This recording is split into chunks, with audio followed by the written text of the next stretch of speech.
মৰমৰ ছাত্ৰ ছাত্ৰীসকল, তোমালোকৰ লগত আজি সমাজ বিজ্ঞান বিষয়ৰ ভূগোল শাখাৰ প্ৰথমটো অধ্যায় অৰ্থনৈতিক ভূগোল বিষয়বস্তু আৰু সম্পদ পাঠটোৰ পৰা কেইটামান MCQ প্ৰশ্নৰ ওপৰত আলোচনা কৰিবলৈ লৈছোঁ।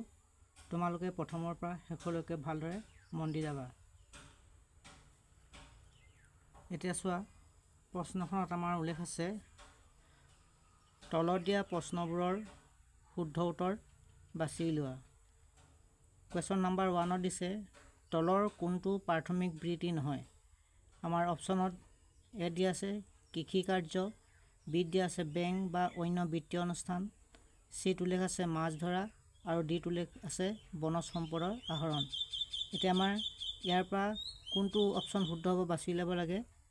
আমি শুদ্ধ অপশ্যন বাছি লৈ যাওঁতে প্ৰশ্নটো কৈছে কোনটো প্ৰাথমিক বৃত্তি নহয়। কৃষিকাৰ্য, মাছ ধৰা, বনজ সম্পদৰ আহৰণ এইকেইটা হৈছে প্ৰাথমিক বৃত্তি, আৰু প্ৰাথমিক বৃত্তি নহয় বুলি ক'লে এতিয়া আমি বিচাৰি পাইছোঁ বেংক বা অন্য বিত্তীয় অনুষ্ঠান।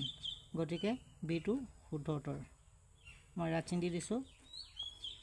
এইবাৰ চোৱা কুৱেশ্যন নম্বৰ 2।